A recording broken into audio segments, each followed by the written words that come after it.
Mathilakam block panchayat 2026-27 വർഷത്തേക്കുള്ള budget അവതരിപ്പിച്ചു. 42,20,70,000 രൂപ ചെലവും 42,62,881 രൂപ വരവും 41 ലക്ഷം രൂപ മിച്ചം പ്രതീക്ഷിക്കുന്ന ബജറ്റാണ് അവതരിപ്പിച്ചത്. തൊഴിലുറപ്പ് പദ്ധതിക്കായി 27 കോടിയും പട്ടികജാതി മേഖലയ്ക്ക് 2,20,00,000, സേവന മേഖലയ്ക്ക് 2,74,00,000 രൂപയും, പശ്ചാത്തല മേഖലയ്ക്ക് 94 ലക്ഷം രൂപയും വകയിരുത്തിയിട്ടുണ്ട്. പൊതുമരാമത്ത് പ്രവർത്തനങ്ങൾക്ക് 1.5 കോടി രൂപയും, ആരോഗ്യ മേഖലയ്ക്ക് 96 ലക്ഷം രൂപയും വകയിരുത്തിയിട്ടുണ്ട്.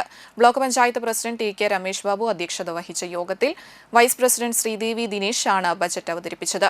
Block secretary K. Madhuraj, standing committee അധ്യക്ഷന്മാരായ P H. Niyas, A P. Snehalatha, K A. Shihab, block panchayat അംഗങ്ങളും ഉദ്യോഗസ്ഥരും യോഗത്തിൽ പങ്കെടുത്തു. സാമ്പത്തിക ഞെരുക്കവും പദ്ധതി പ്രവർത്തനങ്ങളെ സാരമായി ബാധിക്കുന്നതിനിടയിൽ നമ്മുടെ വിഭവങ്ങളെയും നൈപുണ്യമുള്ള തൊഴിൽ സേനയെയും ഉപയോഗപ്പെടുത്തി സ്വയം പര്യാപ്തമായ ഒരു സമ്പദ് വ്യവസ്ഥ കെട്ടിപ്പടുക്കാൻ നമുക്ക് കഴിഞ്ഞിട്ടുണ്ട്.